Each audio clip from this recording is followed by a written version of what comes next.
नमस्कार दोस्तों, एक बार फिर से आप सभी का स्वागत है बॉलीग्राज स्टूडियोज में और मैं हूं आपके साथ अनुष्का त्यागी। दोस्तों बता दूं कि सोनू नया नया रॉबरी यानी कि चोर बना है और जिसने अपने दिमाग में रॉबरी करने का फुल प्रूफ प्लान बना रखा था। अपने हाथ में एक पिस्तौल और कदमों में कॉन्फिडेंस लेकर वो चल दिया मिशन पर। सोनू एक स्टोर में रॉबरी के लिए जाता है, जो कोइंसिडेंस कहें या फिर बैड लक, ये एक गन रिटेलर स्टोर था जो hand gun, hunting rifles, assault rifles और यहाँ तक कि पुलिस और मिलिट्री टेक्टिकल गियर्स भी बेचता था और जिसके clients FBI, private security firms और प्रोफेशनल बॉडीगार्ड्स के साथ साथ लोकल पुलिस ऑफिसर्स और जिनके पास भी एक लाइसेंस, एक बंदूक खरीदने का और उसका मालिक बनने का है और जिनका प्रोफेशन उन्हें गन रखना अलाउ करता है। लेकिन सोनू शायद उसकी सिचुएशन की गंभीरता को समझ नहीं पाया, जो कि एक गुड रॉबर ने समझ ली होती। पर सोनू ने अपनी जिंदगी की डम्बेस्ट थिंग करी। उसने आम रिटेलर शॉप पर अपनी पिस्तौल निकाली और चिल्लाकर कहा, हैंड्स अप, काउंटर में जितने भी पैसे हैं वो सब मुझे दे दो जल्दी से। जब वो अंदर आया तब वहां पर एम्प्लॉयज थे जिसके पास हथियार थे, जिन्होंने बुलेट प्रूफ जैकेट पहनी हुई थी और कई कस्टमर्स थे जिनमें से कुछ पुलिस की वर्दी में भी थे। और ताजुब की बात दोस्तों ये है कि सोनू ने अपने चारों ओर के खतरे को नोटिस भी नहीं किया। ये देखकर एक एम्प्लॉय ने हंसते हुए कहा, तुम्हें किसी ने भेजा है क्या? किसी ने ये सब करने को कहा है? स्टोर के सभी एम्प्लॉयज और बाकी के लोग इसे प्रैंक समझ रहे थे और वेट कर रहे थे कि कब छुपा हुआ कैमरामैन बाहर निकल कर आएगा।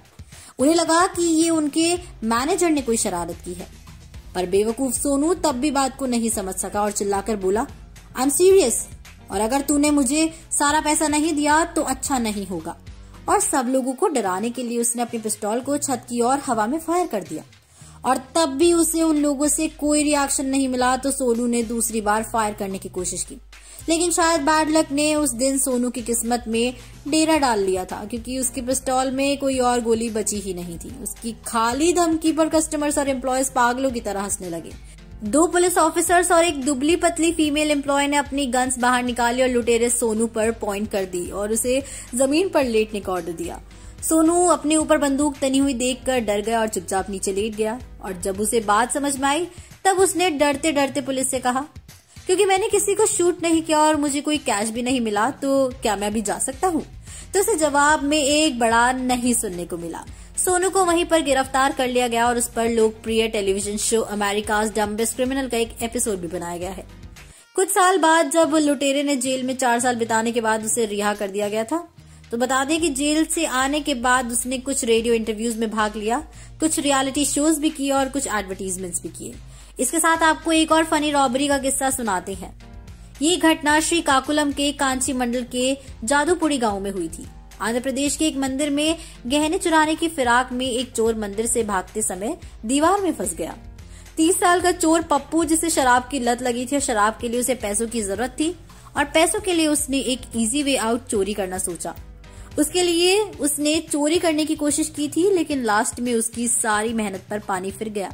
पप्पू चोरी करने के लिए जामी यलामा मंदिर की दीवार में एक छोटे से छेद में से अंदर आया था। उसने अंदर से चांदी के ऑर्नामेंट्स चुराए, लेकिन जब भी वो उसी छेद से बाहर निकलने लगा तो उसके ऑलमोस्ट डन रॉबरी में खलल पड़ी, क्योंकि वो उस छेद से बाहर ही नहीं निकल पाया और उसका आधा शरीर दीवार के इस पार और आधा शरीर दीवार के उस पार रह गया। पप्पू ने चुपचाप निकलने की कोशिश की, लेकिन वो नहीं निकल पाया और आखिर में उसके पास एक ही ऑप्शन बचा था और उसने गांव वालों से चिल्ला चिल्लाकर मदद मांग ली। अब मदद की चीख सुनकर जब गांव के लोग मौके पर पहुंचे तो चोर को उस छेद में एक ऑकवर्ड पोजीशन में फंसा देखकर सबकी हंसी छूट गई थी। दोस्तों, आपको ये कहानी कैसी लगी है हमें जल्दी से कमेंट सेक्शन में बताइए। साथ ही अगर वीडियो पसंद आई है तो प्लीज इसको लाइक और शेयर करना बिल्कुल ना भूलें। हमारी आज की राइटर है तनु चौहान।